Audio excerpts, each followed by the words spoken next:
All right. Just checking something with the audio real quick. Send. Okay, that should be a little louder now. Yeah, I don't know what's up with that. Should be on that profile. Oh well.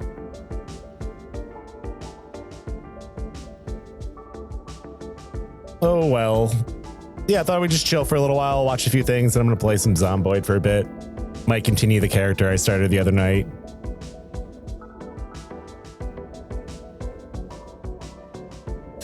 Do some other things. How you guys doing? What's going on?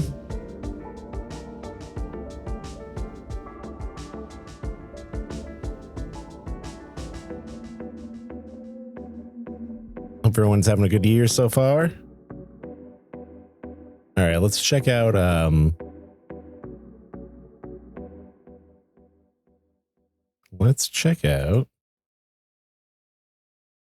some slapped ham. Go underwater. Let's get the TV up. There we go.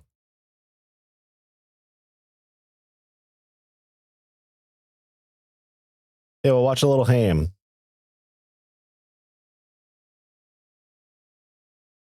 Check it out.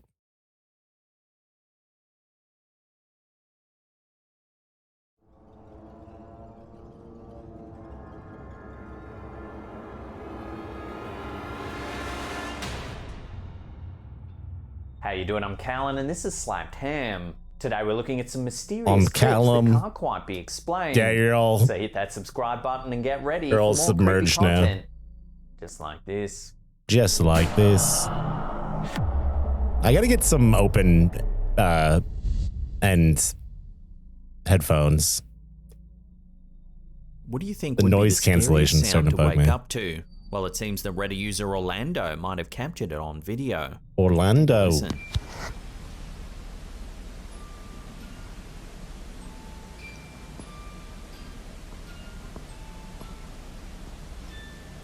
According to the poster, they were Woke from a taking nap and heard this all playing alone in the in other room. house That's when they why woke up music to hear an boxes old are music creepy. box playing a creepy tune.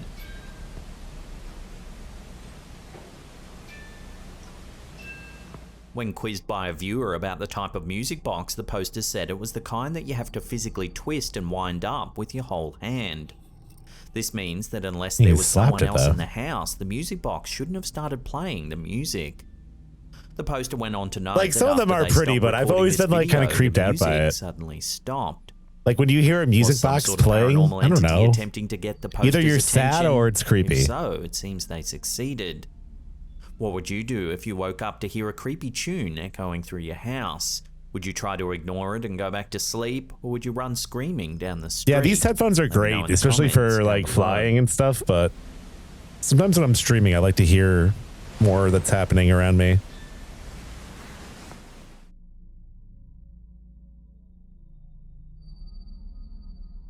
This next piece of footage was uploaded to Reddit I by thought that said user something else Stuart at first. James Author. He claims that it was captured at Oxford Castle in the UK The as ghosts part of of a Oxford. paranormal investigation, one that was conducted overnight while there was no one else on the premises. Take a look at what his camera managed to capture.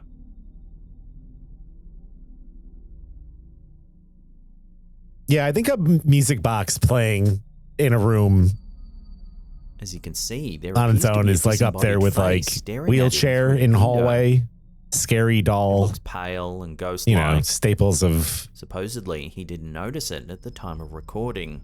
I don't know, just Then, as the camera rounds the corner, the poster Bad thinks it horror, I captured guess. something else as well. Take a look. ham-fisted. A strange shape that he believes to be a figure can be seen Yeah, lurking tropes. in the Thank you. darkness. That's the word I'm looking for. Again, the poster claims they didn't see it at the time. The city of Oxford is a Button favourite going off on its own. destination for paranormal enthusiasts, with Some several ghosts like well-known hitting that ghost shit. sightings reported over the years. In 1610, a man named George Napier was accused of being a Catholic priest, a grave offence at that time in England, and subsequently Accused of being a Catholic priest. After the execution, his family managed to retrieve most of his body. However, his head was never found. To this day, it's rumoured that the spirit of George Napier still rides around the city of Oxford in search of his missing head. However, the most famous ghost said to haunt Oxford is that of King Charles I, who reigned from 1625 until 1649. I thought that was Shakespeare for a second. During his time on the throne, Charles fought with the English Parliament over his rights as king. Many of his subjects opposed his policies, especially the levying of taxes conducted without parliamentary consent.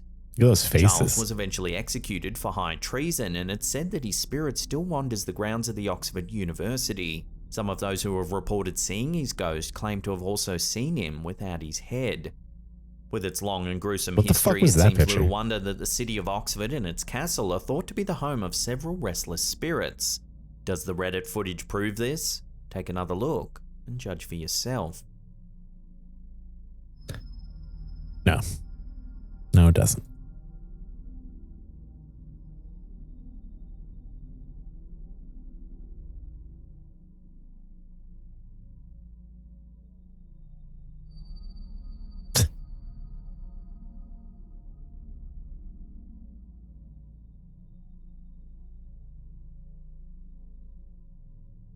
Yeah, France is probably pretty haunted. This next creepy clip might just show some paranormal activity.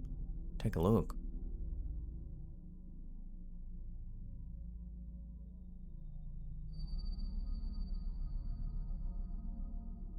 Oh, fuck. Uploaded to Reddit by MGE308, the footage was supposedly captured at a meat packing plant that they used to work at. What makes this clip extra creepy is that the poster claims it was on a weekend that they had off, suggesting ghost employment is totally a thing. In the footage, you can see the pallet driver appears to manually adjust itself as if controlled by some sort of unseen force. But honestly, like, I think that's if there's any explanation for like paranormal energy. The clip thought a malfunction might be it's definitely like dudes who do the same thing every fucking day and then like don't even realize they're dead. A mechanic that works on similar devices every day. I could see that being that while like a wiring issue could cause it to drive on its own, an explanation for like some kind of like energy or something like that. I guess. See in the clip. They believe there's no mechanical explanation for what we see in this video. Maybe not in this case, but... So then, does this footage really show in some places that are haunted, I feel like. Let me know if you have anything to add to this conversation in the comments down below.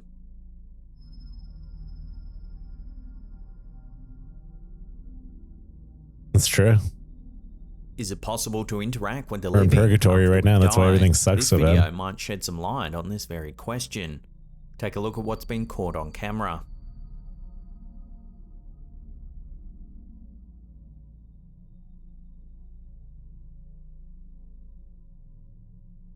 Yeah, I could see that being connected to some kind of like actual scientific explanation someday, like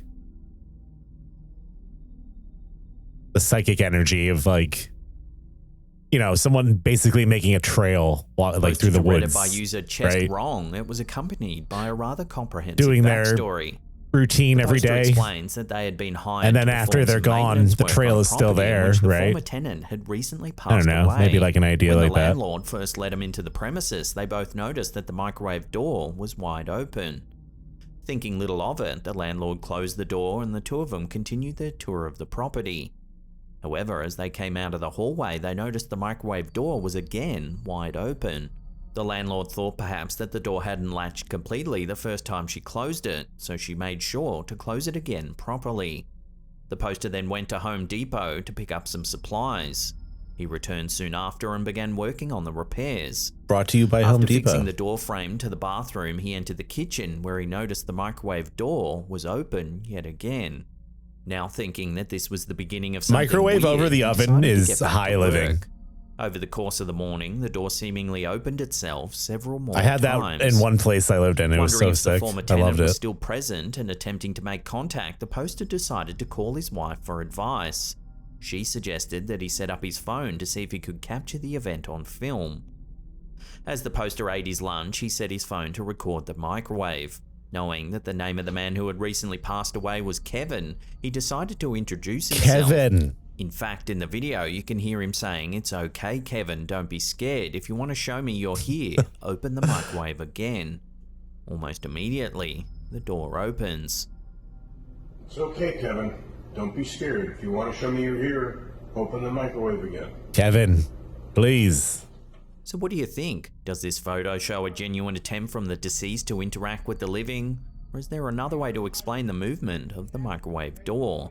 Love to hear theories on this one in the comments. Kevin died in the microwave. That's why he's haunting it.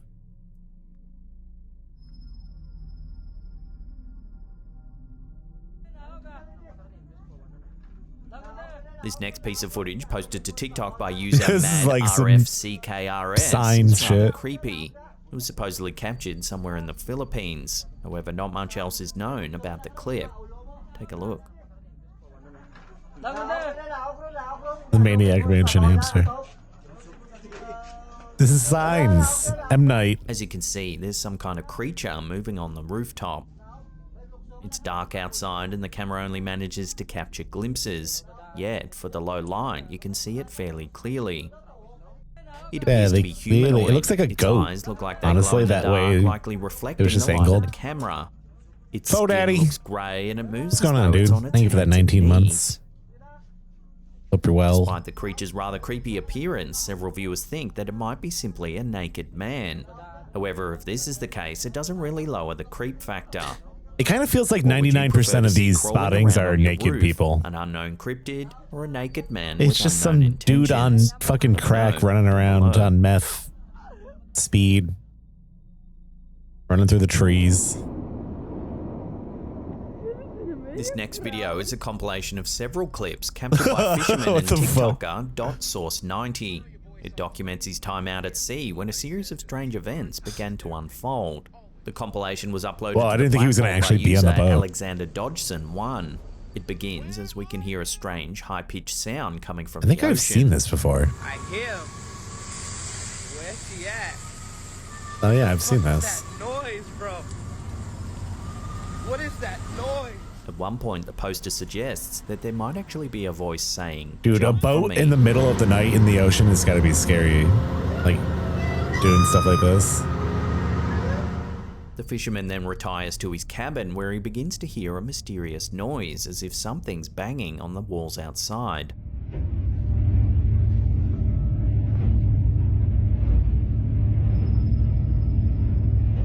However, when he goes to investigate, there's nothing there. Yet he manages to capture this remarkable footage. Something appears to be swimming alongside his boat. Couldn't it just be dragging something? Like a net? Like fisherman net?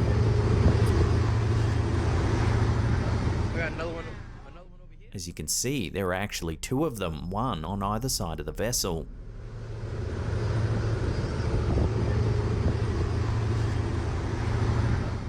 The objects move at speed, seemingly able to keep pace with the boat. However, we never get a clear indication as to what they actually might be. What In the might next they clip, the be? fisherman reveals a strange-looking bone that he claims to have caught in the dredge. That looks like a tail to me. Curious to find out what it is, he decides to take it more to like the a marine biology department at the University of Massachusetts. Vertebrae or something? However, after an examination, it seems that the expert is unable to determine what type of animal it actually came from. Take a photo. Bob asked me to take a photo of it. Absolutely. You've never seen anything like this? Sir, this is a rock. That's crazy. Several viewers have suggested that this fisherman might have actually encountered mermaids. Also sometimes referred to as sirens, these creatures are known for Sir, their this is the high-pitched butt call. bone of a mermaid. That, along with the figures seen swimming alongside the boat and the discovery of the mysterious bone, all seems to suggest a connection to this I don't think creature. mermaids could swim that fast. While sirens were originally depicted as bird-like in Greek mythology, they were often described as possessing the tail of a fish and the upper body of a woman. It was also thought that their voices could lure sailors into the sea. In Homer's poem The Odyssey, Odysseus is said to have been tied to the mast of his own ship in order to resist the sweet call of the siren's song.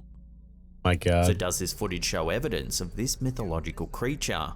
If so, is it really attempting to lure the fishermen into the sea? This remains an ongoing saga, and there are plenty more mysterious clips that TikToker Source.90 has captured from his boat. As always, I'll leave a link to his account in the description box down below. Yeah, I wouldn't think the end of a tail would be pure bone, but I don't know anything about it. Before we get to that number one spot, remember to hit that subscribe button, then tickle that little bell icon there and turn on all channel notifications. What was that? Just like a rope? That way you'll be in the loop every time we drop our scary and mysterious videos.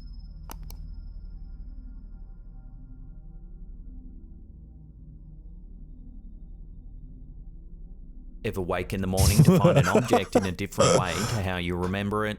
According to Redditor Melissa17X, that's exactly what happened to her. A self-confessed neat freak, the poster says that every time she pulled her blinds down, she would ensure that there were no tangles. Oh my God. However, on several occasions, she's now awoken to find rather complex knots in the blind pull cords. I feel like that just happened. At first, she thought the mysterious knots might have been caused by a combination of the wind and tension. Like, I feel like I've dealt with this my entire life. I never thought it was a ghost. In a follow-up, the poster also provided some more information. She said that she didn't have any pets or children at the time the photos were taken, and that there were no other people in her house. The poster also discounted the idea that she might be making the knots herself during a sleepwalking episode. She noted that on one occasion she pulled the blinds down at around 11 PM, then spent a few hours painting in the kitchen. Then, when she returned to her bedroom, she discovered more knots in the blinds. So how do you explain this mysterious occurrence? Could this also be an attempt from a former resident to make contact? Or is there another way to explain the strange knots? Let me know your theories on this down below. My God. Yeah, there's just a creature tying the knots. If you can't get enough of the old slapped ham, then don't worry, we've got you covered. Check out that creepy video on the top there. Otherwise, we have an enormous... Check out that creature. Check him out.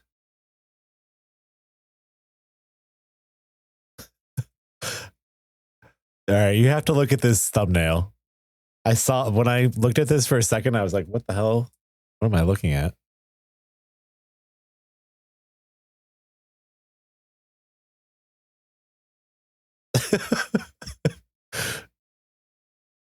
For a second, I was like, what?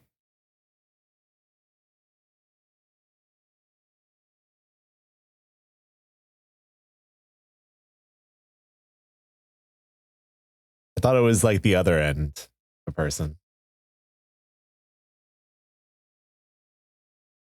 All right, let's watch a few more things. I thought I seen something interesting today.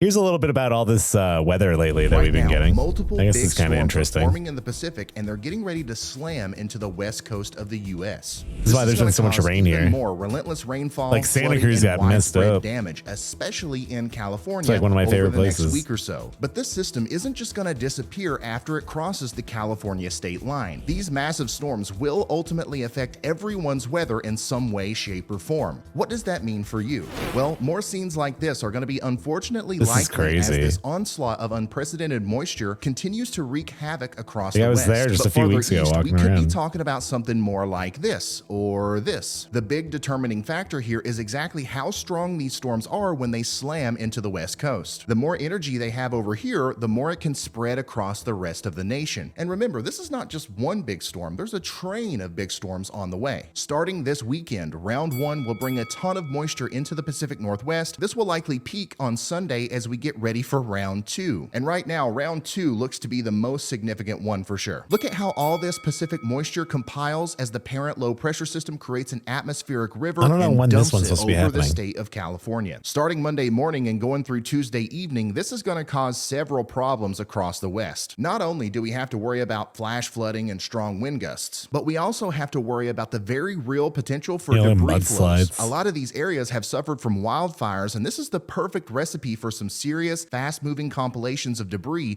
that can tear through anything in their paths. And up in the mountains, instead of copious amounts of rain, we're going to see copious amounts of snow, especially up there in the Sierras where we're actually looking at the threat for avalanches. And this is just through Tuesday. We're not even done. Round 3 comes in between Thursday and Friday, starting up north Santa near Cruz the and BC of Capitola Canada got, and working its way south. Further only to down, be I saw followed like by a Carmel weaker got round fucked up 4 too by in like Southern Monterey. California on Saturday the 14th. And yes, there could even be a round 5, maybe even a round 6. By the time this is all said and done, we will have some places along the Pacific coastline that have received more than 10 inches of rain on top of what they've already got. And then once again, in the mountains, we're talking about several feet of snow. So why is this happening? What's causing all this craziness? You see, essentially, what it all boils down to is the jet stream over the Pacific Ocean is very long and hard right now. Get your head out of the gutter and let's take a look at this graphic. You see, the jet stream winds are blowing much harder than usual, Get your head out of the gutter. Elongated and straight appearance. This is actually kind of rare, but this pattern is generally considered stable. And usually stability in the atmosphere is a good thing and it doesn't lead to storms. But this straight jet stream won't stay straight for long. The atmosphere will force its chaotic will on the jet stream, and even the smallest disturbance will break it down into several energetic waves. These potent waves will each fuel strong low pressure systems that will parade into the west coast of the US, causing all the problems we just talked about. And in my opinion, at least one of these lows is going to be strong enough to sneak a significant amount of moisture over the mountains and potentially cause a storm on the east coast. You see, usually all this moisture that's slamming into the west coast doesn't make it past the Rocky Mountains, and this is because the Rockies act like a dam in a way. The water vapor from the Pacific hits the mountains, pulls up, and then condenses and falls as rain or snow. So the mountains kind of wring out all the moisture, leaving nothing left for the plains.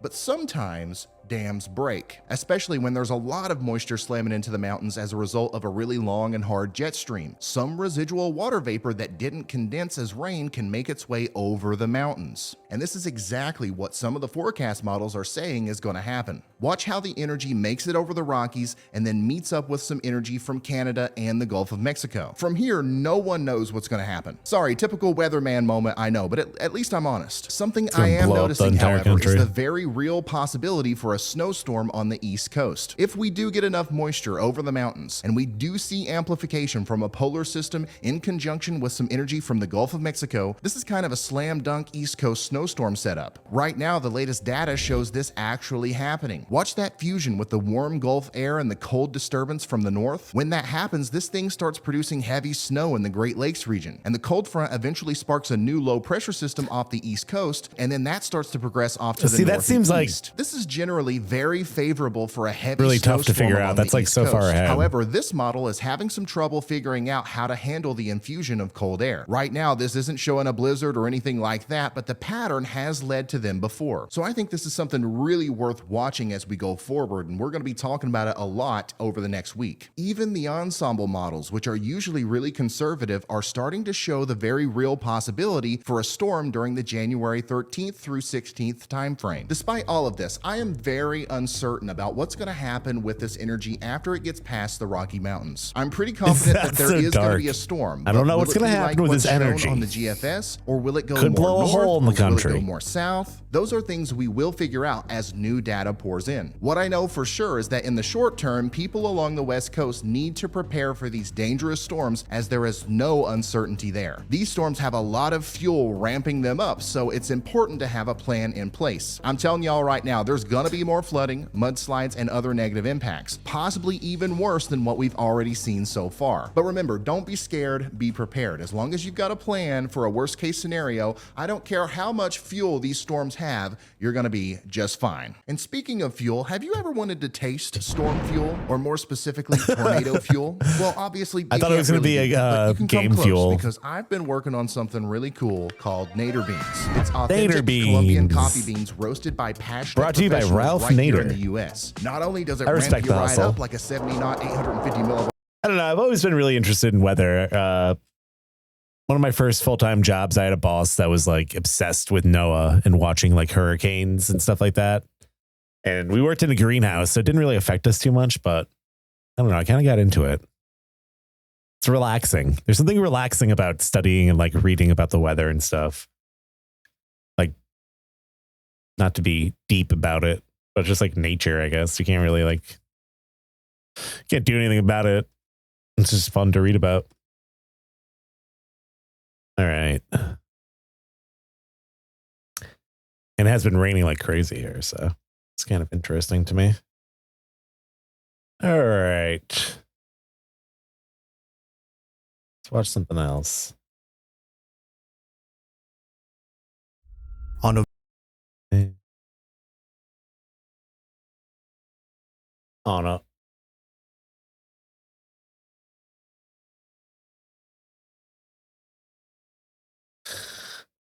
Get this G Fuel.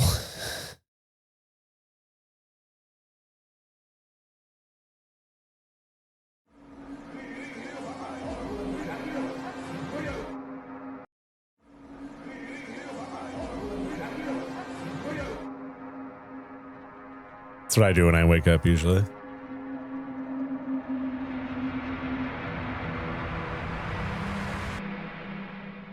Did that cat just start a How fire? you doing? I'm Callan and this is Slapped Ham. Today we're looking at some super creepy things that have been caught on camera that are starting to freak the internet out.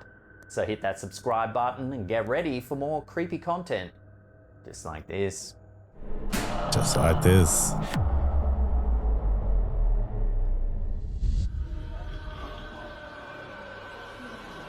Our first clip of the day has been going viral this past couple of weeks. Its origins are a mystery. The technicians are just version like, was uploaded that to do not Twitter by care. Cydio Paranormal. It was captured in the emergency department of an undisclosed hospital. Take a look.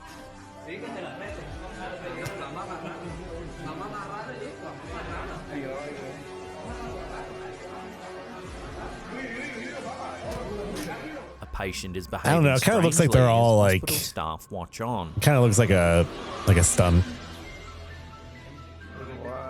He waves his hands around in the air. Like they're all in on it.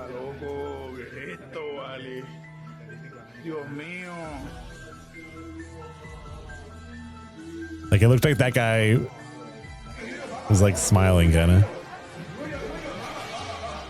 Eventually, the staff try to calm him down.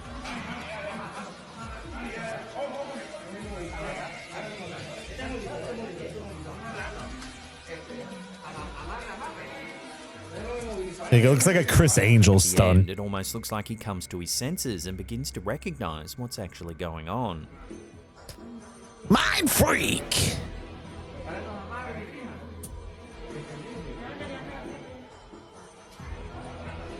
Initially, when this clip started doing the social media rounds, many were calling it a demonic possession caught on camera. But most likely, the man is extremely intoxicated by an unknown substance. Hey, he's got his balance pretty well for being intoxicated.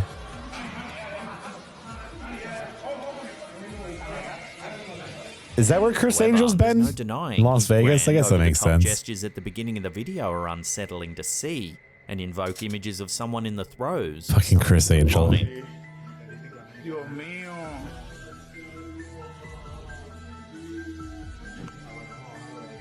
Ey, pero no le pueden poner un medicamento.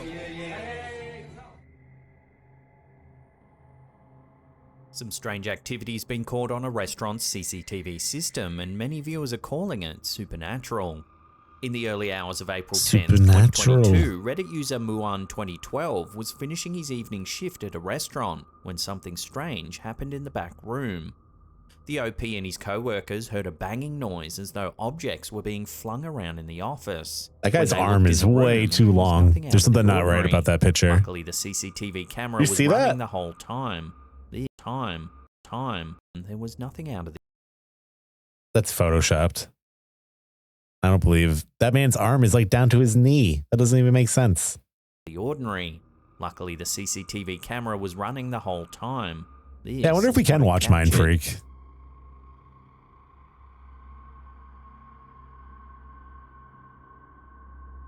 This looks like It's a nearly 1 a.m. when a laptop like Bart comes flying Simpson's out of the eyes or cupboard something in the down back here. room.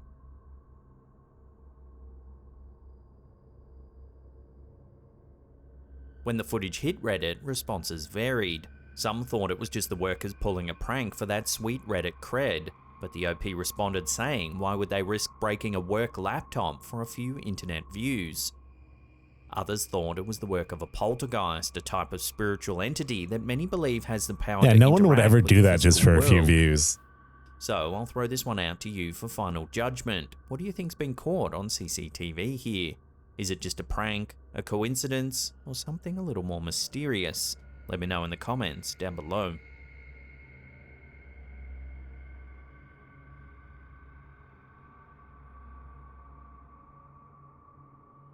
This next one is some bizarre CCTV footage taken in an unknown back alley. Everything seems normal, but keep an eye on the cat. Keep an eye on the cat.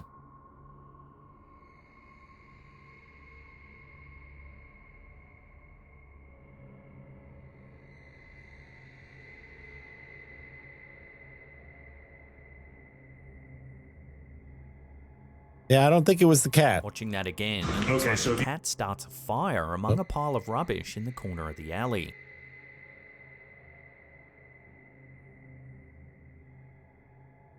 Pretty sure it wasn't him. Cats have a long history of being associated with superstition and folklore. In many ancient cultures, cats were believed to have magical powers and were often associated with the supernatural. In some traditions, cats were thought to be able to predict the future or bring good luck. In others, they were believed to be able to communicate with the spirits of the dead. In many cultures, black cats were particularly associated with witchcraft and were often thought to be familiars of witches. So how do you explain this bizarre sighting? Did the cat really start the fire? Or is there another, more grounded explanation for what's going on here? Share your theories with one another in the comment section down below. I don't know.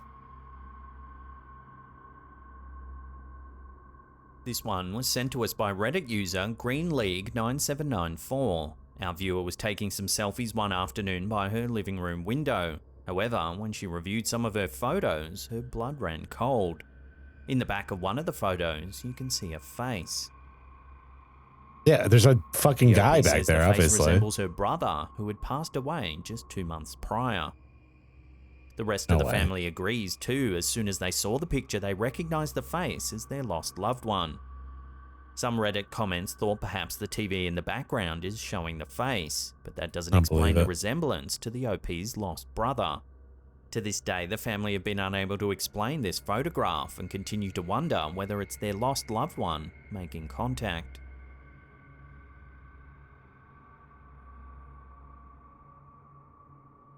This is Loeb.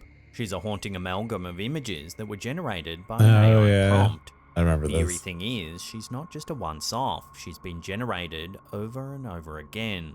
Some are suggesting like 80 she's videos some kind about of this latent already now. ghost that haunts the inner workings of artificial intelligence.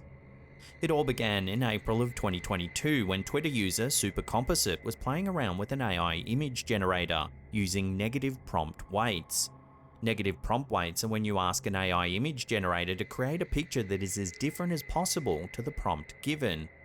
Supercomposite asked for a negative prompt weight of the term Brando. The resulting image was this.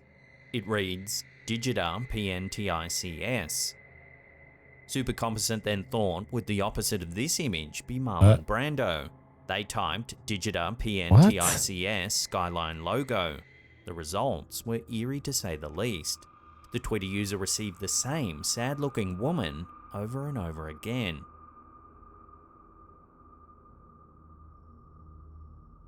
What? Supercomposite then asked the AI to draw something featuring this woman. The results became more and more disturbing and macabre, featuring sad, eyeless children and grotesque ghoul-like figures. The Twitter thread promptly went viral and has now become something of a new creepypasta. Some users are calling Loeb a digital cryptid, a haunting monster that lurks deep within the code of artificial intelligence. Supercomposite has stated that Loeb has gone beyond their initial involvement and is now part of the digital zeitgeist, a mimetic image that will continue to grow and haunt the depths of the internet forevermore. As Supercomposite said, if we want to get rid of her, it's already too late. Can't get rid of her. This bizarre drone footage was submitted to our Slaptam subreddit. The user, who has since deleted their account, says that they were flying their drone through a large field Yeah, at Blumhouse has nighttime. already They spotted something rather unusual. generated 70 movies.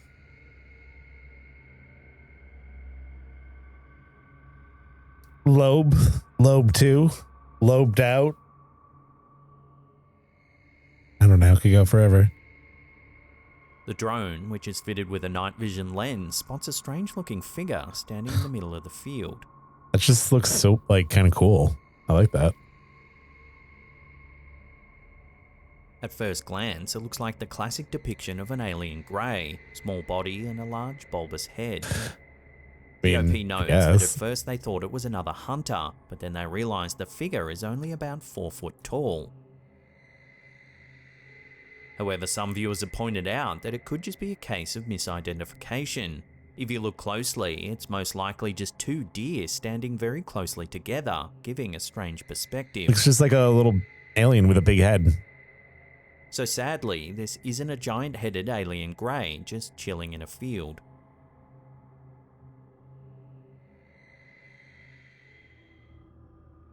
That's how most aliens are depicted. Before we take a look at a freaky selfie gone wrong, remember to hit that subscribe button, then tickle that little bell icon there and turn on all channel notifications. That way you'll be in the loop every time we drop our scary and mysterious videos. But if she's taking the selfie, who's recording her? Last clip of the day, How's this happening? uploaded to Twitter by Sidio Paranormal, shows a young woman filming herself in an elevator mirror when something very unusual is inadvertently caught on camera. Who's doing this? It can be hard to see at first, but if we slow it down as the elevator door opens, you can catch a glimpse of a bizarre figure in the background. What the fuck? It's like an ostrich with a man's face. It looks to have a human head with the body.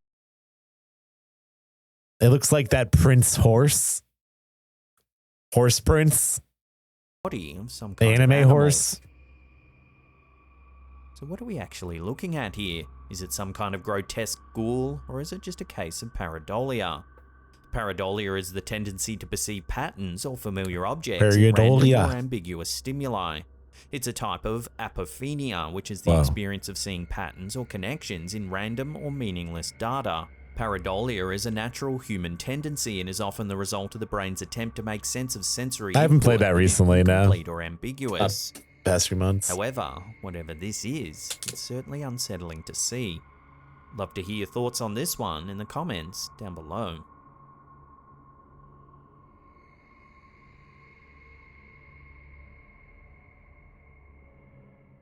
Well, that's the end of today's like episode. To see your Thank thoughts. you so much for watching. If you can't get enough of our content, then check out these 2 links right there. All right. Let's find something else real quick. I had an idea a minute ago. Now I forget what it was.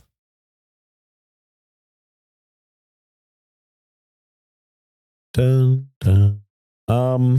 Let's check out.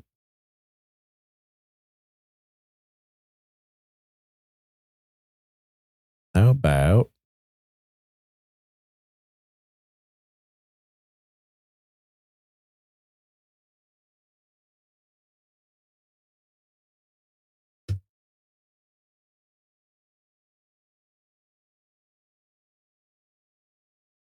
there we go.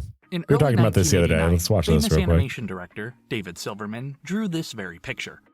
It contains a relic of the past. No, not 30-year-old coffee. Rather, some of the earliest depictions of Simpsons characters from the show's first season. These 5 can be spotted waiting for the bus in the original opening credits. Removed from the show after just 10 episodes, the nameless characters are notable because I do not remember that ever happening. Cut from the Simpsons opening.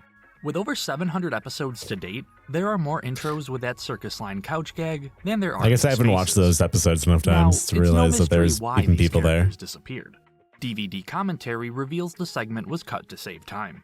It was replaced with a shorter shot of more recognizable Springfieldians come season 2. Well, that, and these characters break the rules. rules that were created after the Season 1 intro was already animated. Whoops. These internal guidelines tell Simpsons animators to no longer draw hair like this, arms like these, and eyes doing that. This is what the Bus Stop Bunch might look like if they were still on the show today.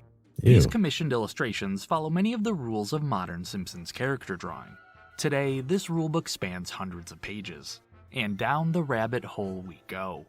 Behind the bus stop is a world of art, science, and math. It's a place where complex ideas are broken down into simple parts, then arranged in ways so delicate that just a few little line changes can sway our emotions. Or in other words, I just think they're neat.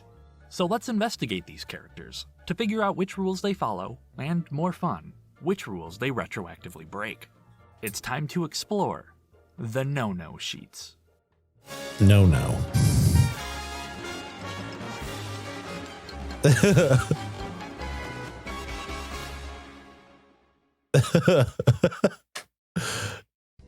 love that. April 1991 saw the debut of Simpsons Illustrated. A companion magazine to the show, it only ran for 10 issues, but it certainly left behind a legacy. Its premiere issue contains an interview with David Silverman and former Simpsons animation director Wes Archer. Wes Archer did like everything. I feel like his name is in every fucking show. Giving the do's and don'ts of drawing character facial expressions. Don't draw characters cross-eyed. Don't complete the circles for the eyelids. And don't make smiles pointy. Is that Lisa from like the coffee meme? Just the tip of the iceberg. These rules come from large style guides created throughout the 1990s. I love when Homer's bones just disappear. Style guides are references for animators, so they draw characters the same way every time. The entirety of the Simpsons style guides are not available to the general public, but bits and pieces have surfaced over the years. The Simpsons Production Art Twitter account has done a great job cataloging many of these sheets, as have books like Cartooning with the Simpsons and The Simpsons Handbook, Secret Tips from the Pros. Funny enough, many of the rules were penned by David Silverman himself, meaning he brought the bus stop characters into this world, and he helped take them out. When the 30th anniversary of Simpsons Illustrated arrived in April 2021, Wes Archer combined many of the no-nos into one drawing. The eyes in particular are unsettling, so let's start there. Lisa's eyes break one of the most fundamental rules. Don't draw cross-eyed characters. Characters can be drawn a bit wall-eyed, but never, underline, cross-eyed. Sorry, Quigley. This rule was established to prevent the show from looking like a cute Saturday morning cartoon. Drawing a character wall-eyed, however, is a staple of series creator, Matt Groening's, art style. Used less frequently nowadays, wall eyes are a simple but effective way to enhance a range of emotions, from those are like some of the excitement. best. Quoting a no-no sheet, the Simpsons do a lot of blank, vacant staring as stuff is being explained to them or done to them. The humor is often that you can't tell what's going on in their tiny little minds as events are happening, and then they react. Knowing the difference between wall-eyed and cross-eyed, we arrive at eye crime number 1. The bus stop has some rule-breaking pupils, though only partially. The shapes are nice and round, and the sizes check out. I learned that the pupil-to-eye ratio should be approximately 7:1. Too small, Bart believes in conspiracy theories. Too large, Homer's a buzzkill. You can spot large pupils all over the early seasons, before the ratio was codified. Sticking with the eyes, eyelids adhere to the original rule sheet, no circles. This was corrected sometime between layout and animation. The blinking, however, does not follow the standard 4-frame cycle. In the Simpsons universe, both the top and bottom eyelids should meet in the middle. Unless you're Milhouse. Nobody's like Milhouse. Though Silverman's original drawing gave a couple characters those special eyes. It's an unusual sight in Springfield, almost as unusual as seeing more than 4 eyelashes per eye. Only 2 people at the bus stop have eyelashes, and they pass most relevant tests, though left's placement is a bit off. It's easy to overlook this attribute, even though eyelashes help define a character. For instance, Lisa and Maggie have their mother's lashes, but Maggie has fewer because she's a baby. When it comes to eye placement, I never noticed that either. Rule breaking going on, but it was a false alarm. See, there's, quote, a needling problem with eyes that annoys directors to no end. No one-point tangents. Either eyes overlap clearly or they are separated clearly, unless the character is wearing glasses. Well, these eyes are barely touching, and so are these. Then I kept reading. Do not pose them in this in-between drawing stage. In-between drawing being the key words. These one-point tangents exist only for a few frames of animation, when the characters are in between their standing and running stages. You would need to pause the show at just the right time to even notice. But we'll be coming back to these topics later. For now, we've covered the eyes, unlike this character's hair. Transitioning to the hair, and we have some major rule violations. It's like Danny DeVito's Quote, hair when do he's not the design art critic. incidental characters that have these elements. 1. Hair and head the same, and 2. Homer beard line. In other words, don't out-Simpson the Simpsons. A couple people at the bus stop have Homer beards, and these two have their hair color matching their heads. There are even more broken rules if we include the bus driver and passengers, which we should, because the bus was meant to be studied. See, The Simpsons was often referred to as the first VCR television show, meaning that it debuted around time US adoption of the technology was booming. Crew members would occasionally hide blink and you miss it jokes in the show to reward those with the ability to pause. One of the very first of these freeze-frame Easter eggs is the Duff sign on the bus. You were encouraged to pause the show when the bus appeared. We can thank VCRs for replacing this simple shot of Lisa in the Season 1 opening credits with this sprawling shot of Springfield in Season 2. Back to the hair. This character's hair may not have always been head-colored. Silverman's original drawing gave him a different hairdo, something closer to maybe Kent Brockman. Regardless, Yeah, I the never new played Hit improved and Run. designs fix any hair issues. Head-colored hair was dyed, and when it comes to facial hair, one character grew a fluffier beard, and the other went with a clean shave, resembling a distant cousin of Barney, perhaps? Speaking of relatives, quite a few of Homer's family members share his signature beard line. And Krusty the Clown's makeup bears a resemblance because, fun fact, Krusty was originally planned to be Homer in disguise. Yeah. This plan fell through early on though, and the makeup is a holdover. That would've been Fast funny. forward to Season 7, and Lester and Eliza also look like they break hair rules, but they deliberately out-Simpson the Simpsons, Right. so they get a pass as well. Most of the It's a other joke. hair rules I found are character-specific, like how many loops are in Marge's hair, or how many palm leaves Sideshow Bob has. My takeaway is that hairdos are explicitly defined. Even seemingly messy hair, like Barney's, is constructed using 13 specific points. This squiggly hair doesn't look like it's following any particular criteria. The number of loops changes several times. Then we have the character on the right. Her hair gains great detail after a head whip. Who is this fine-haired pedestrian, you ask? Well, I don't know, but she reminds me of Mrs. Gross. Mrs. Gross was a planned Season 1 character who would have served as Springfield Elementary's grumpy crossing guard. She was supposed I to make do her not speaking remember her. debut in Episode 6, Moaning Lisa. But the It's just scene was about, like, the scrapped, and all that artistic survives is the script. rules for when Bart and The Lisa go to Simpsons. cross the road and see oncoming traffic, they complain. Style Mrs. Gross guide. hits them with a, "Don't tell me how to do my job." Underneath all that anger is a talented singer. Mrs. Gross was originally a performer in Season 4's A Streetcar Named Marge. This time, her character made it all the way to the animatic, but didn't make callbacks. She was replaced in the final animation, missing the bus once again. Moving on to the next section, can you figure out what's wrong with this drawing of Bart? Pause if you need to, it's subtle. The answer is the teeth. The drawing looks ever so slightly off because Bart's teeth are too vertical. They don't match the shape of his head. As far as we're concerned, there are 0 teeth at the bus stop. If mouth profiles were drawn with depth, we might be able to see something. And if we could see teeth, there are quite a few rules they'd need to follow. Teeth are emphasized all over the character sheets. When doing the teeth, you must have at least 3 lines in the smile. 4 lines is better than 3, 3 is the minimum amount. Don't draw teeth too small, and only use sharp teeth when directed, like in Last Exit to Springfield for comedic effect. This sharp-toothed Homer from the Tracy Ullman Show was years before the rule was established. It also retroactively breaks 2 additional rules. 1, never draw a line through the teeth, and 2, no demonic expressions. In the words of David Silverman, The Simpsons are not deliberately cruel or cunning. They often do cruel, and sometimes cunning things, but they don't plan to, they just react. They don't think, I'll do this and get back at them, nyahaha. Their minds don't work like that. They're impulsive, reacting to the situation immediately, without premeditation. If you're wondering why this rule was established, look no further than Cruel Season 1, Simpsons. Episode 4. Let's look at a friendlier Yeah, I face. do remember some of that. Some of the Halloween ones definitely had them being like Okay, evil. good. Happy Bart.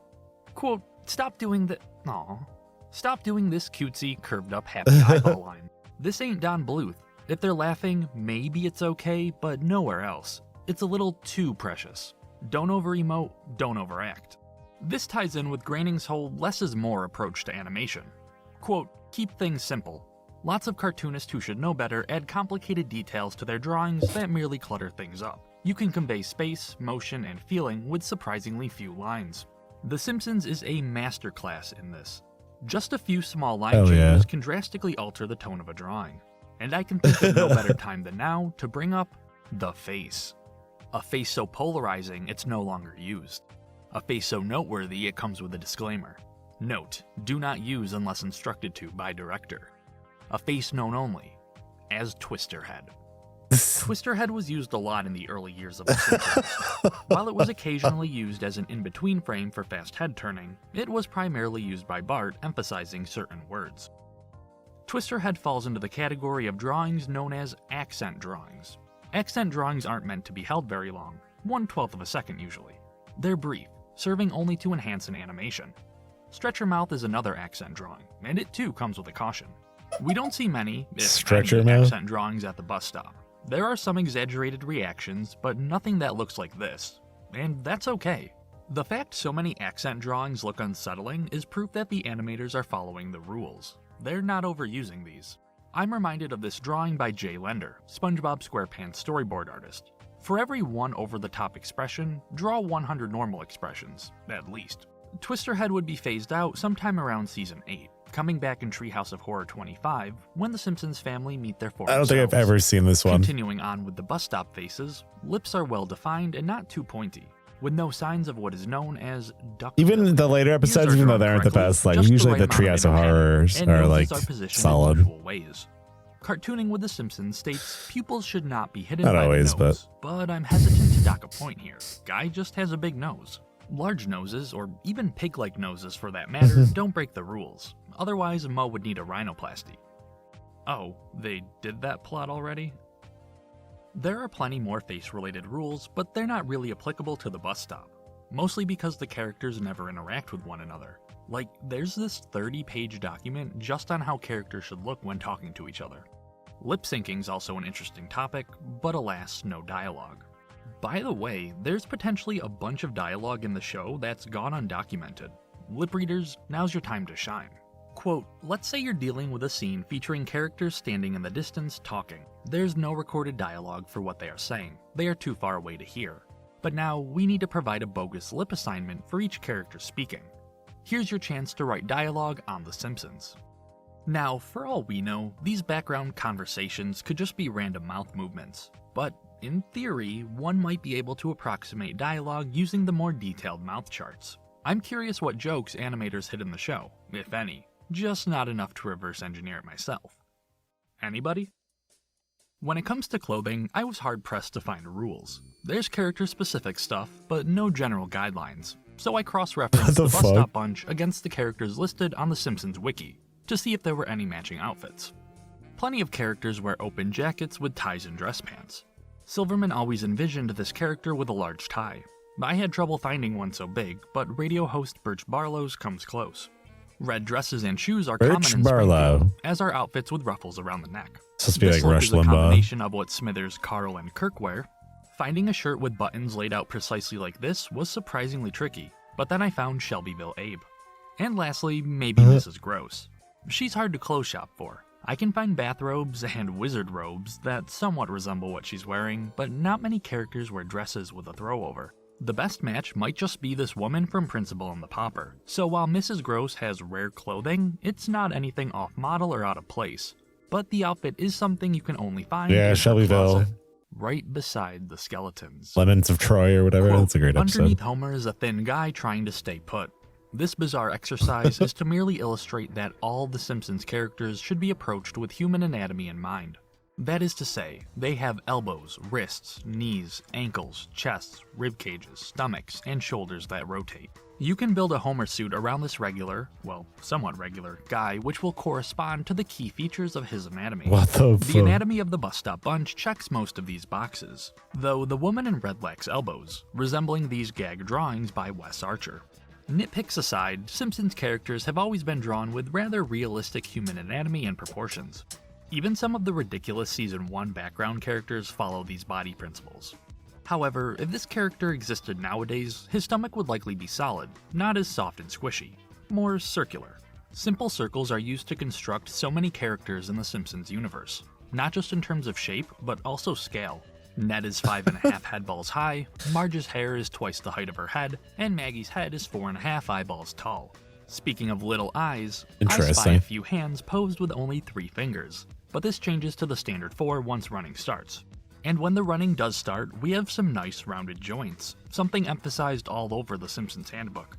I get it, animating a moving body is difficult. Quote, "These drawings of Bart are, in fact, from a little place we know called hell. How bad is this? Let me count the ways. 1. Oddly shaped Frankenstein head. 2. Stupid little grin. 3. Big butt. And 4. Dopey poses. Sorry, I can't take much more of this. If you find yourself drawing like this, start again. Do not turn into your director. He will brain you." Sounds harsh, but I've been cherry-picking these sheets. For every one strongly worded note, you get another saying how good of a job the team is doing overall. Here's a note with both frustration and praise. Quote, "This layout is from the depths of hell. The nurse is fairly okay, though her perspective is a bit flabby. With Bart, however, the question is, what's right with this drawing? The answer, nothing. It's just plain old bad. And now, through the hands of a good artist, heaven is achieved. Eric Stefani redid the layout for me, and I went from heaven to heaven. Notice the clarity in form and perspective. Also note how the hand is rendered. The nurse's expression is improved as well. And now the punchline, this scene was cut. At least practice makes perfect, is what I would say until my research led me to another cut scene. The Squirrel House. The Squirrel House is an unused shot of the Simpsons house from Treehouse of Horror 5. Allegedly, it took artist Lance Wilder a day and a half to draw all these squirrels. Oh my god. It was animated, but cut from the final episode because the squirrels were difficult to see on standard definition television. Yeah, I wouldn't come across at all. Dense. Wilder didn't want his effort to go to waste, however, so he used this drawing on personal greeting cards. The takeaway here is, again, don't add complicated details to your drawings, be it human bodies or squirrel bodies. The animators will thank you. Last but not least, let's look at the animation as a whole. Starting with color, we'll refer to this black and white 1989 promotional book. It contains a lot of neat stuff, like a copy of the original Simpsons typeface, the rarely used Simpsons logo, and it gives us the specific Pantone colors of some characters. The iconic yellow matches, and the other colors can be found in the show's usual palette of approximately 200 base colors. The characters' clothing will change tones occasionally, but that's just cell animation for you. Minor blemishes are bound to pop up because each and every one of these frames was hand-painted. How many frames are we looking at? That's crazy. Well, we only get to spend roughly 5 seconds with the Bus Stop Bunch. At 24 frames per second, they're visible on screen for approximately 130 frames of animation. Let's break down what they do during this time. The first 60 or so frames see them posed idly, waiting for the bus. This is an image we should be quite familiar with at this point. Bart skates by, stealing the retro bus stop sign and this guy's buttons. The characters are appalled. Remember in between frames from earlier? Yeah, there aren't any of those here. The characters jump from one pose to another like they've been electrocuted. It's rather jarring for The Simpsons. But credit where credit is due, these poses follow the advice of Simpsons animator Eric Tran, who says that a good pose can be read only as a silhouette, and even without color, some of these characters are clearly surprised. The next 8 frames of animation are great. Kudos to animators Craig Clark and Kevin Petrolak. You can really get a feel of the characters' weight as they collectively lean back in anticipation of darting forward. Some of the 12 principles of animation are on full display here. We have squash and stretch, exaggeration, anticipation, and follow-through. After the lean back, the bunch runs left and our eyes follow them, much to the delight of Simpsons storyboard artist Chris Roman. In Storyboarding the Simpsons Way, Roman shares his tips and tricks of how to successfully compose Don't cut off heads. He gives advice such as, don't cut off heads in the frame, show at least 3 planes in a room, and if 2 scenes happen in the same locale, why break them up? The latter is used a lot during the opening. We transition from Homer, to Bart, to the bus stop, to Marge and Maggie, all without cutting away. There's even a 4th well-hidden cut when the characters run past this tree. They're running down a road different from the one we saw just moments prior. Moses moved into the background to pave way for the road. One side effect of not breaking up this long shot is that our eyes move from left to right, then right to left, then left to right again. It all happens pretty seamlessly, but Season 2 fixes this back and forth by keeping the camera moving the same direction the whole scene. Just an observation. Finally, we have the 8-frame run cycle. It's well animated and is comparable to references. But does it break a rule? The document, Miscellaneous Timing Notes, provides animators detailed information on how to properly time their animations. When animating a crowd of I like people that they laughing, use Homer note, joking everyone laughs, as but an not in example. unison. Each person should be in a different laugh cycle than the person next to them. When animating a crowd of people clapping, note, everyone claps, but not in unison. Each person should be in a different clap cycle than the person next to them. So, does this mean each person should be in a different run cycle than the person next to them? I couldn't find anything on that. Though, in the context of the bus stop, I believe having the bunch run in unison is a deliberate stylistic choice. These characters exist not as individuals, but rather as a group. They stand still together, they act shocked together, and they lean back together. So it only makes sense they run away together. Out of frame, never to be seen again. I have to go now. My planet needs me. Our investigation into The Simpsons' missing bus stop has concluded. I hope you enjoyed this look into the show's style guides. A big thank you to the crew members and fans that made this exploration possible. Their archival efforts cannot be overstated. My people You might need be me. happy to learn other animated series, like King of the Hill, have their own no-no sheet equivalents floating around online. When it comes to the bus stop bunch, it's those small, seemingly insignificant details that break the rules. But as we've learned in animation, nothing is insignificant. Every step, every blink, every line is deliberate. It takes the talents of many people to produce just 1 second of Simpsons animation. Rules exist for consistency and higher quality results. And every once in a while, it's okay to break those rules. To quote Matt Groening one last time, the rules were invented so a lot of professional artists, designers, and animators could make the characters look the same way every time. But I've rarely followed those rules myself. I draw by instinct, and that's how I originally designed the characters, without any rules in mind. Appearing in just 10 Simpsons episodes, the bus stop is something that's tucked away in the corner, yet unforgettable once you notice. A coffee stain on a drawing. Yeah, that's pretty good. I've watched that video before, but I thought you guys might like it. Here, I'm going to link it in chat. Do you want to check out his channel? I haven't watched any of their other videos, but apparently they're good. Let's watch one more thing, and then I'm going to switch over to Zomboid for a bit, I think. Let's watch.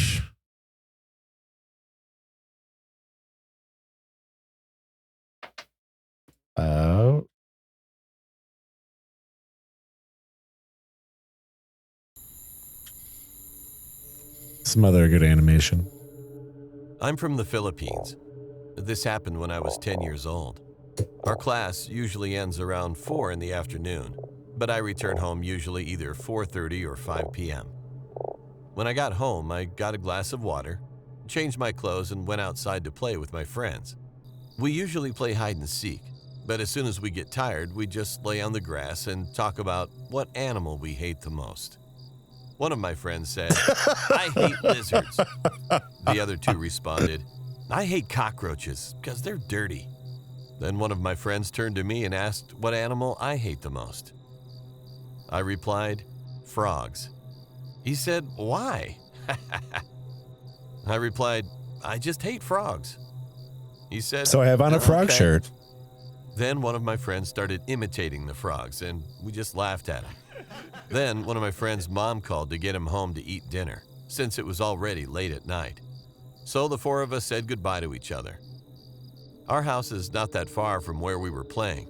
It probably took 200 steps to get to our house. So when I got home, I heard a croak sound near my bedroom window, and I knew there was a frog, but I just ignored it.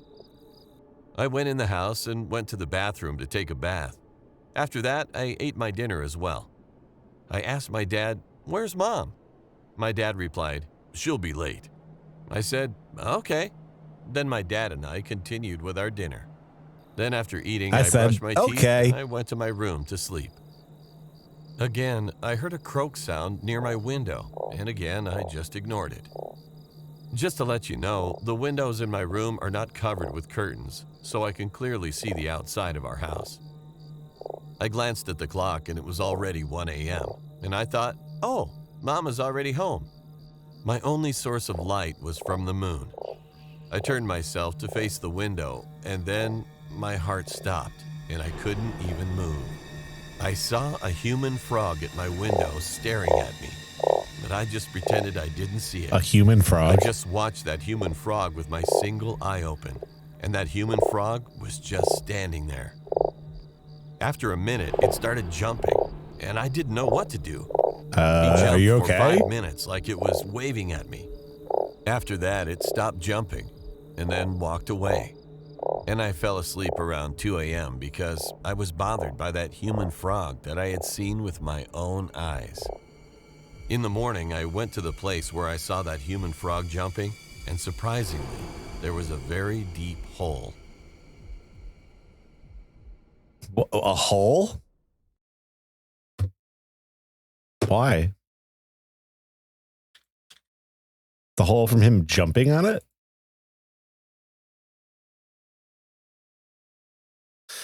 I don't know, man. Okay. All right. One more video. And then I will play Zomboid.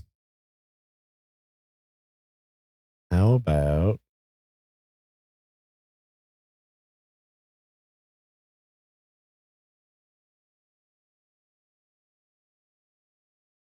How about...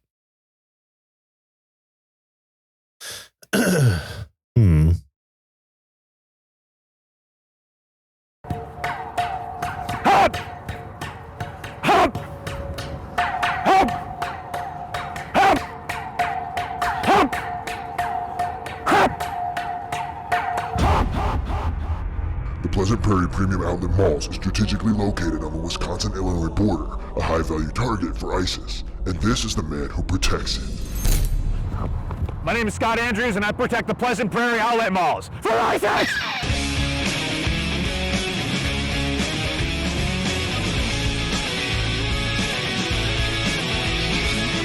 Every day I wake up, I come down here to the outlet malls, which is the #1 target in my area, and I kind of search for bombs and shit, make sure there's no ISIS MFers walking around. I guess you could say I don't have any military experience, but I have seen the Benghazi movie over 200 times. Boom, gang! I'm a brand! I first saw the Benghazi movie and I was like, WTF is this? How did this happen? Why did this happen? And can this happen in my area? So I started taking a look at what was, the targets in my area of Kenosha, Wisconsin, and I realized that the most valuable target is the Pleasant Prairie outlet malls just outside of the city. I read statistics that are like so fucked up that you would never even believe. Like 300 people every day die taking a shit at McDonald's. I do hope that there is an attack though. If I'm being honest, I don't want to fucking come down here for nothing. You know what I mean? Huh? Adidas, I'm Under Armour. Watch out, we're gonna fight. You know what I mean? You know what I mean? Let me know if you see ISIS. I go on 4chan all the time. I look at sick fucking shit on 4chan. I look at sick fucking shit on Reddit. You see anything suspicious? All right, let me know. I'm trying to make sure nothing pops off. No ISIS stuff. Let me know if you see any ISIS people. Okay? Keep it going. Come on. Go, go, go, go. Let me tell you something. You're gonna love the clothes of Eddie Bauer. Okay?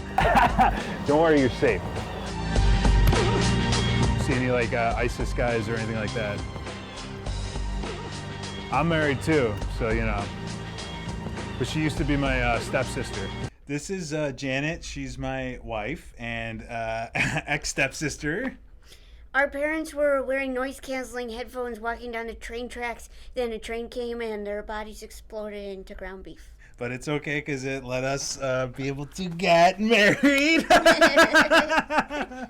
He's my husband and my brother. And she's my sister and my wife. Do you think these NFL players should stand? Yes. Yeah, right? Right. Sick of this. I think he is a hero. He gives his life every day to the outlet malls, and no one thanks him. Every day he tells me how grateful he is to the outlet malls, and how blessed he is to have access to its premium brands. These aren't just fucking brands, these are members of my family. They sit at my table. I welcome Calvin Klein into my house. Skechers is my uncle. Oshkosh is my little cousin that's nasty, but he funny too. Nasty, but he funny. They're people that I want in my house. Brands are the only thing in my life. I don't give a F about my family. I care about the outlet mall. I'm prepared to fucking die.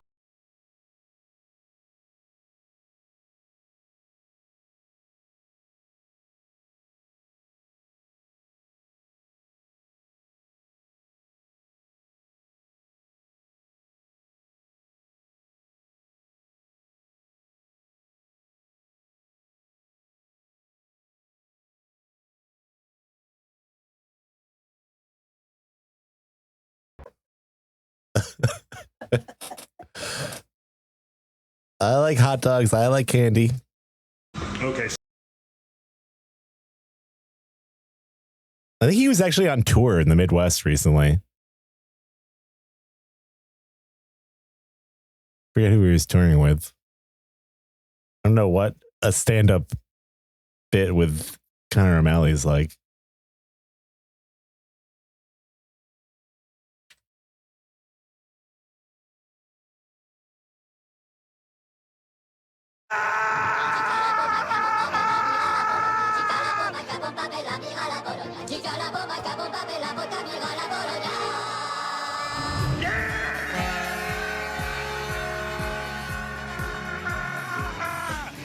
It's me, Connor O'Malley, 30-year-old man, having fun on the BQE. I'm going the opposite way on the highway because I'm a part of the Minion Squad.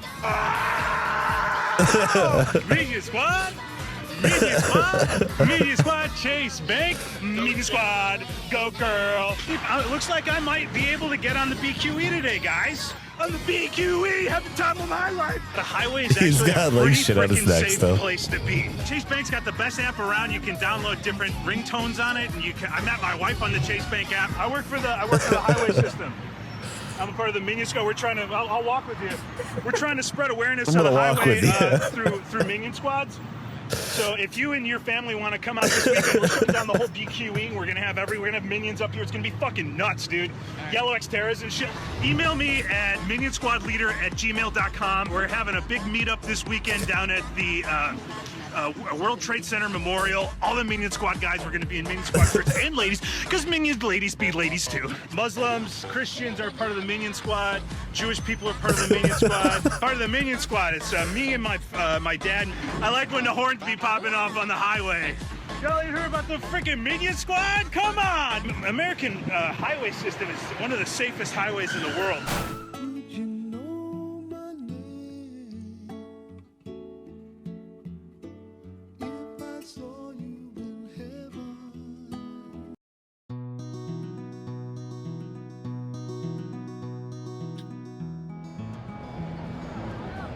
It's like Gorbachev and Ho Chi Minh sweating it out over the round table in Paris, right? No, what language? What language? Maybe I speak it. It's like Oingo Boingo and Tim Burton hanging out together, right, babe? It's like Monica Lewinsky and Oliver North hanging out, talking to Kierkegaard about Sputnik, right, babe? And the answer, my friend, is just blowing in the wind, babe.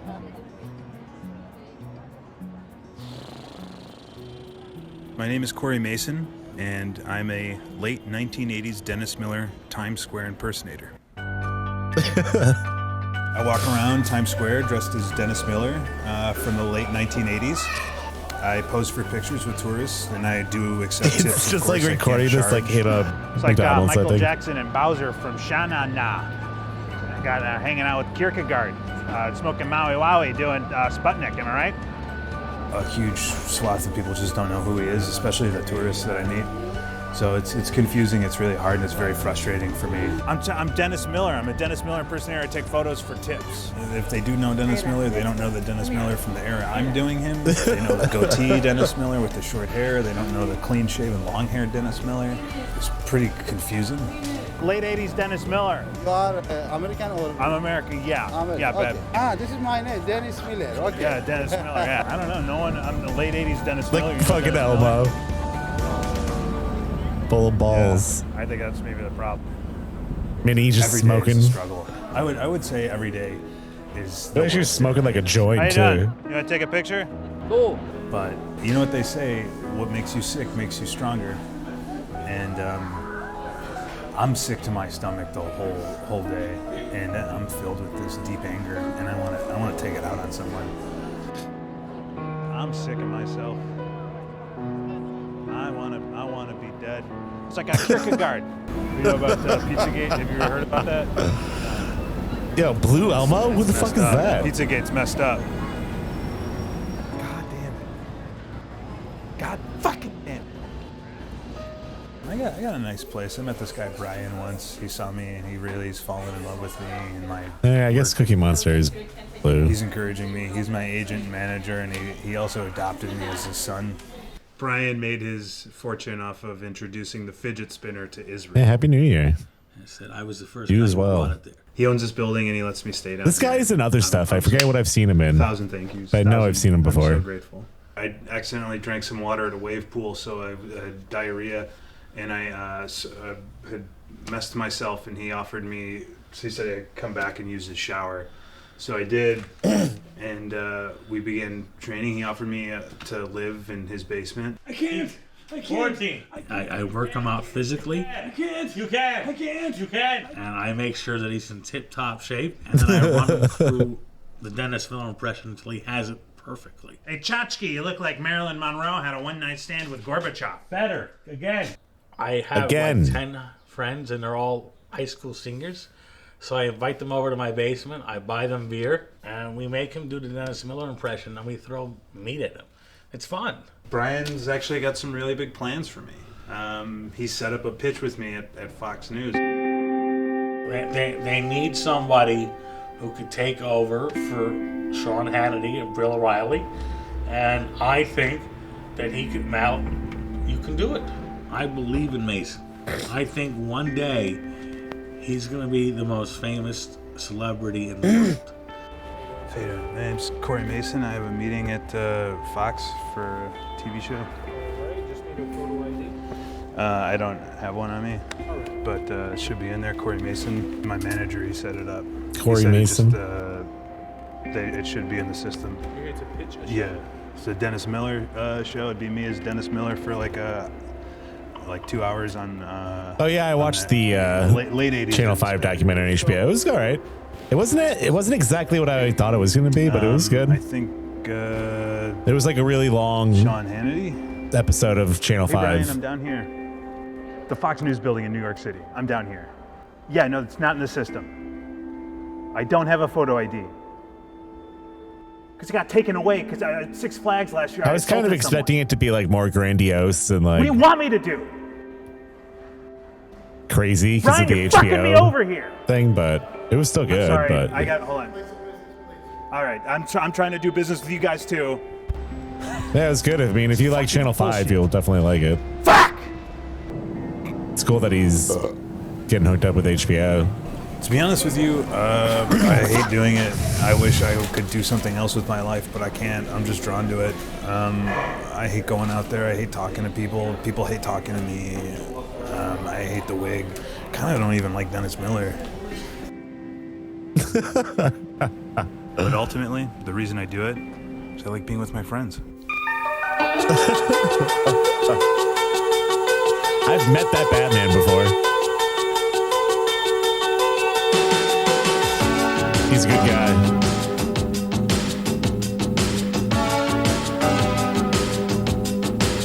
All right, I'm gonna load up Zomboid.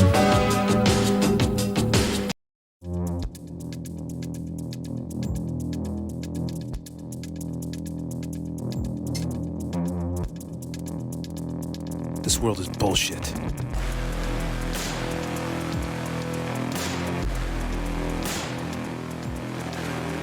The Irish used to run this town. We tried it the yuppie way, but that's no more. But that's no more touchscreens. No more Golden Globes. Just the Irish mob.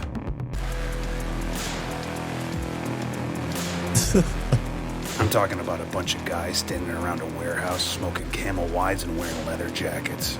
I'm talking about guys who are loyal, strong, fast, eat fast, got DUIs, don't drink water, hit their kids, and only Don't drive drink water. vans. I'm talking about guys that know the power of music. Take me down to the paradise city where the grass is green and girls are pretty. Oh, won't you please take me home? Yeah.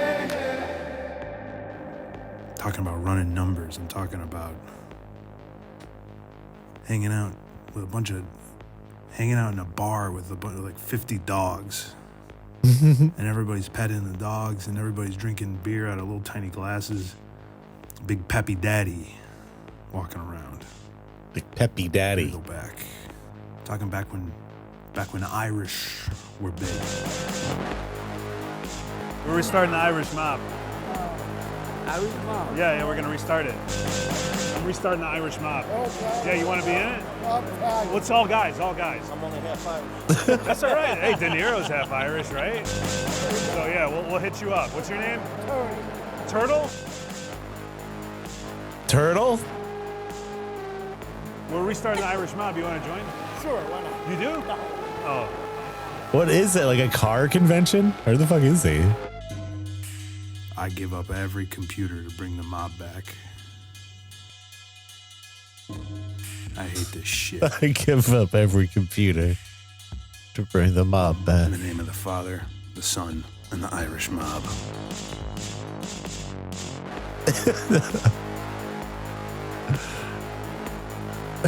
It's so fucking stupid. Move over, Ed Sheeran. There's a new Irishman. Man. I love those videos. All right, let's play some Zomboid for a bit. Yep, the game is not open. Probably just like a little bit, maybe like an hour or so.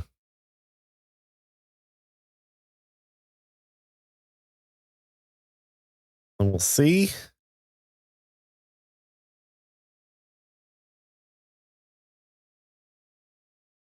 Maybe I'll put something else on while that's loading.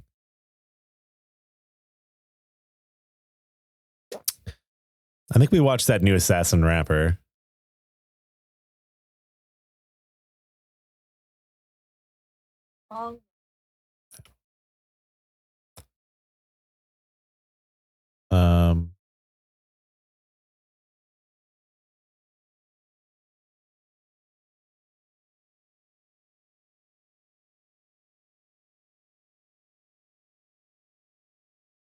What do you guys think of that movie Megan that's coming out with all the dolls? Didn't realize it was already out.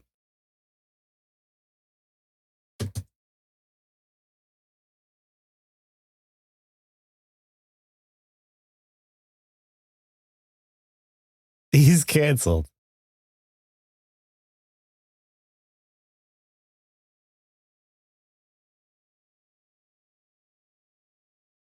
Bow.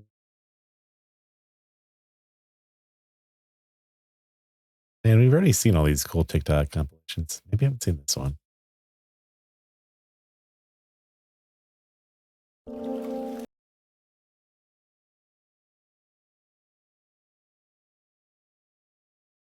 Second.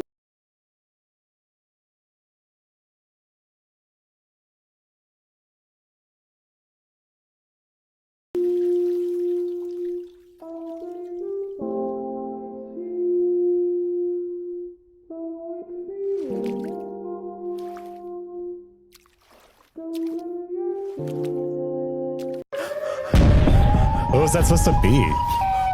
Excuse me?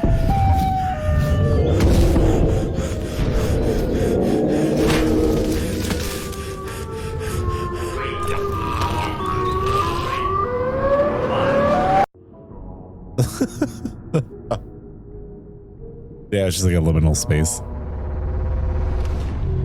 Damn. Why has he got a big eye like that? Is that another big eye? Damn, big eye.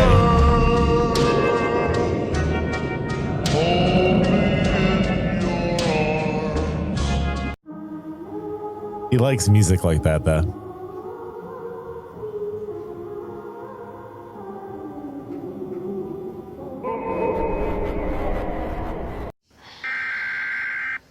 Reminds me of like Dark Souls Primordial Serpent or something.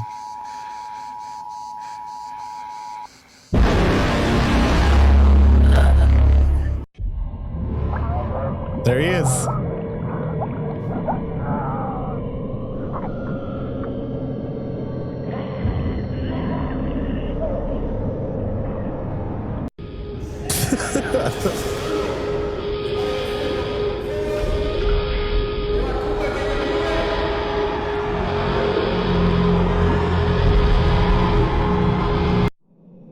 What's he gonna do with it, though?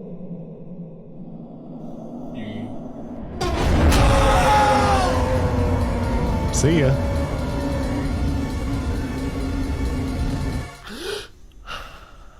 It was just a dream. We've seen this one.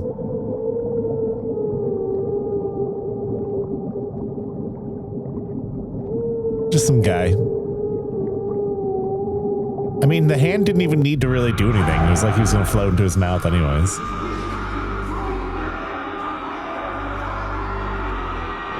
Get out of there!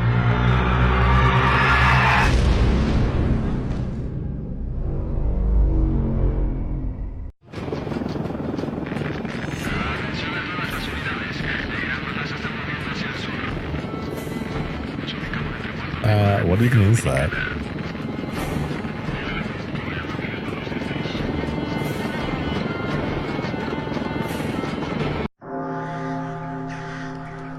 Well,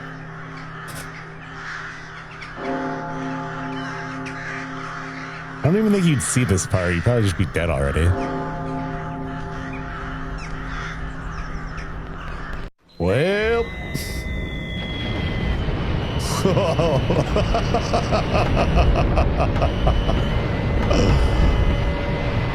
Supposed to be like Attack on Titan? What is happening?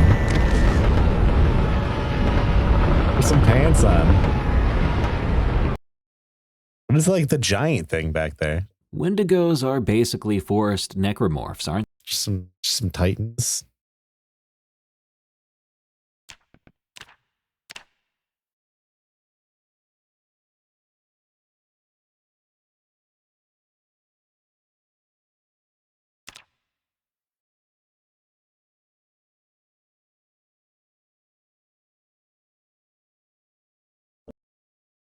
Yeah, it's some real shit. Actually, gonna happen.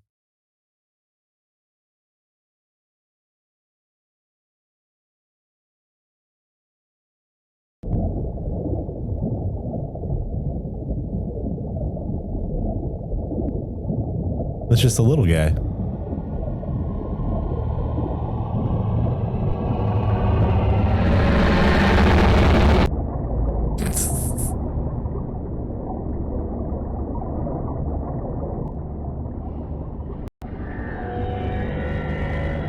It's the same thing. Well, fake out.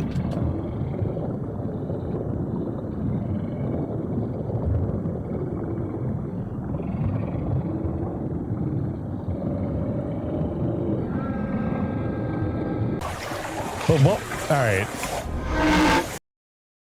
So the eye starts coming back up. Oh man, I forgot I can't like really rewind for some reason. Doesn't like that. Oh, the video's broken. What would it do? Like, how would it get out of the hull? Or is it just an eye? Like, assuming the eye is attached to a bigger monster or person or whatever, like, it would just be in the hull. It wouldn't be able to get out, would it? Scariest cryptid. Literally just an eye, you think?